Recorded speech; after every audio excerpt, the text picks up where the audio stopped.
Call 0330 123 3551. BBC Essex Travel.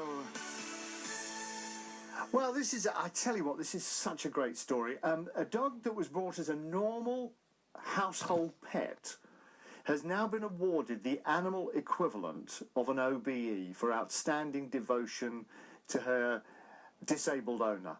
3-year-old, nearly 4-year-old now, Cocker Spaniel Molly has become only the 4th dog to be honoured with the prestigious PDSA Order of Merit after being nominated by her owner, Lucy Watts. Now, Lucy's from Benfleet, who herself was made an MBE. There's a lot of this going around at the moment, isn't there? Yeah, there is.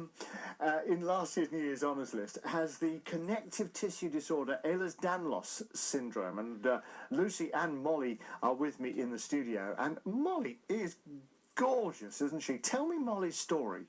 Well, we had a dog that was my first dog, and he died, and sadly I lost all momentum. So we started looking for a dog after Mum said no dogs. So we looked for a dog, found this litter of puppies, went down to visit them, and all of them sat on my lap, very cute, but they put Molly on my lap and she walked straight up my chest and licked my face as if to say, I'm your dog. And we couldn't take any other dog home, really. Right. So we took her home about a week and a half later, and I went from being completely bedbound, not really doing anything, so I didn't have a focus in my life, to going out every day, to meeting new people, to having a life. And I didn't feel invisible anymore, because people are so frightened of what to say when you're in a wheelchair, whereas now I've got Molly, they automatically talk about the dog, and it's a big icebreaker for me. But when Molly was 10 months old, she started assistance training with Dog Assistance in Disability. Yeah. So a pet dog becoming an assistance dog, thanks for their help.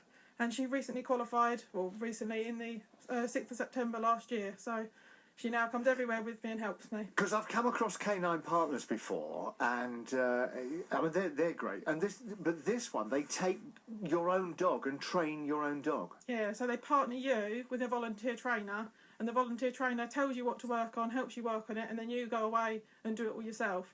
So she is trained by me with help from A.I.D. Wow, that must have given you a fantastic focus. It really was. I love dog training and I love all of that. So, it was just, not only was I teaching her tricks, I was teaching her tricks that were going to enhance my life. Right. Tell us about you, because Ehlers-Danlos syndrome, what on earth is that?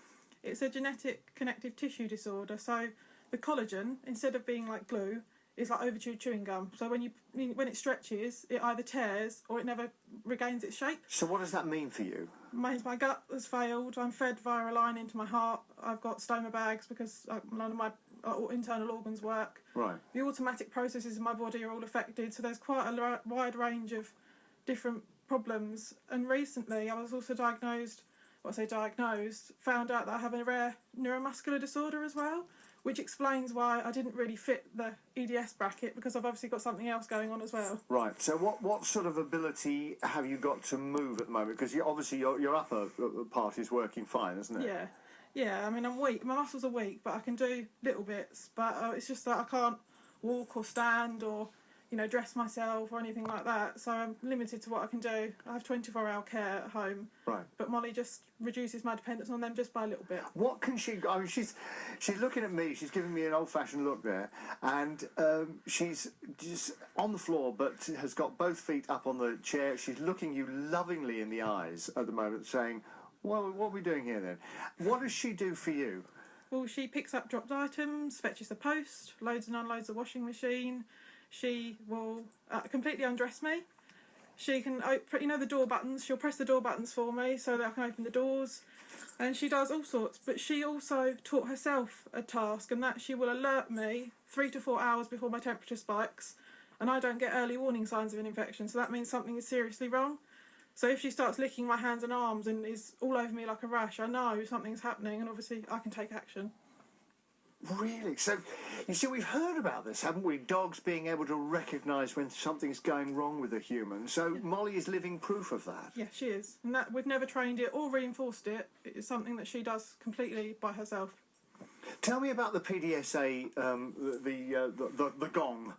Well, it's a really, really big honour. I mean, for me to have an MBE, and Molly to a little bit upstage me with a doggy OBE, never mind. It's lovely for her to be recognised for what she's done, because, you know, a lot of dogs, we don't appreciate what dogs do, and I just hope it will raise awareness of how clever and amazing dogs are. And it was presented to us in October, actually. I found out Christmas 2015 that she was getting it. It took until October to get the award. And it was such a lovely day. The sun was shining, she was really happy. And it's just nice for her to be recognised. You know, it's so important for me that people realise she's not just a dog. Because people say, oh, it's only a dog, it's just a dog. She's never just a dog. And that's possibly why some people are so appalling with animals. It's just a dog. It's more than that, isn't it? Yeah. And I was telling you just before we came on the air, I've been doing the dog day, the Essex Dog Day, for some years now, and it's taught me so much about dogs that I never knew. They are so bright, aren't they? They are so bright. They know a lot, and it's amazing the amount of conditions they can sense by smell, cancer, Addison's disease, diabetes, all sorts of things like that.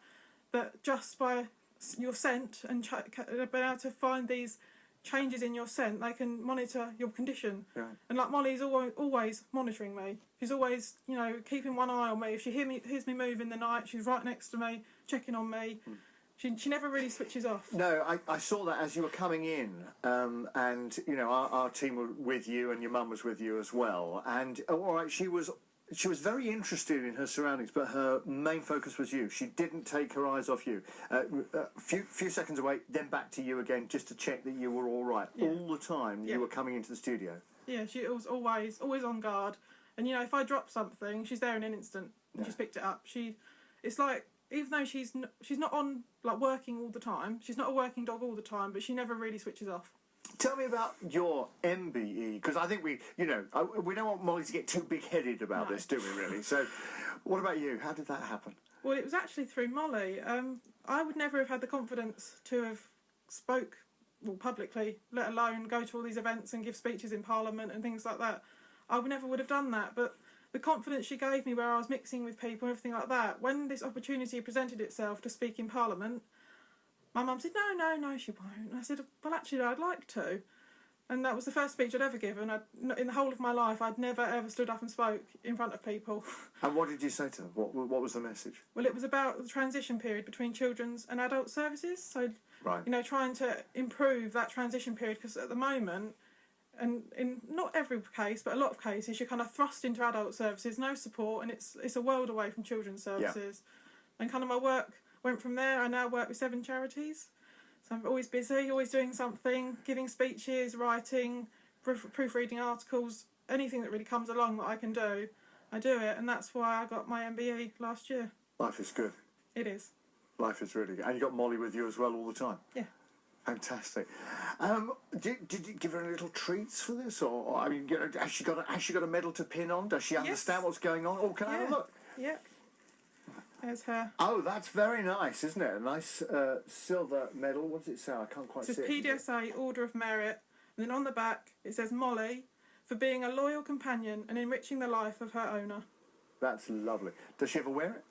She has worn it for photos, things like that. She has? Yes. How fantastic. Does she like wearing it, or does she get this thing off me? She's a bit kind of like, why are you putting that on? I've already got my collar on. But she's fine. She's quite good.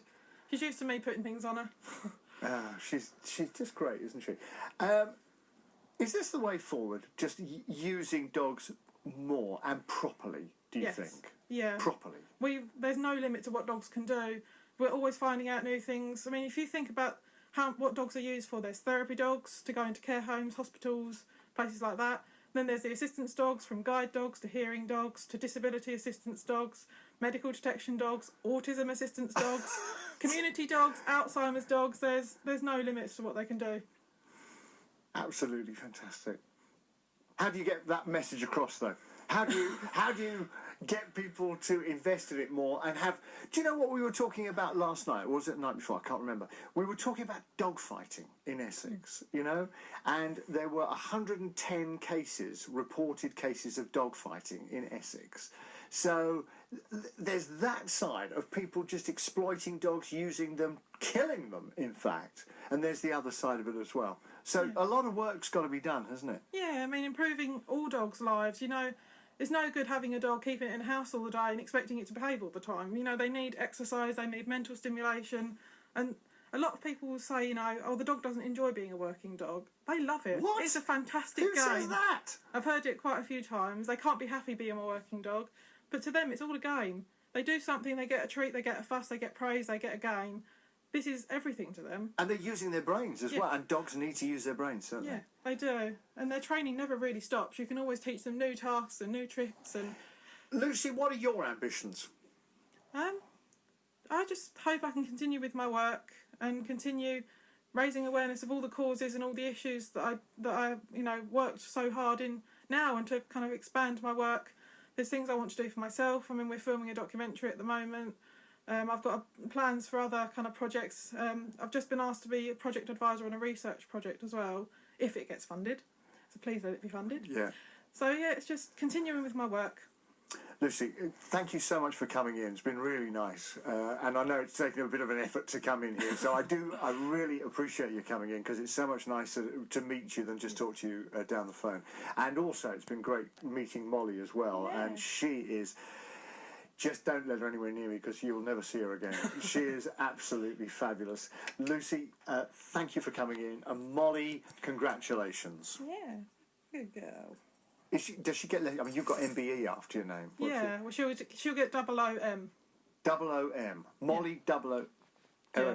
Can she say hello to us and thank you? Molly, speak. Speak. Speak. Good girl. Thank you.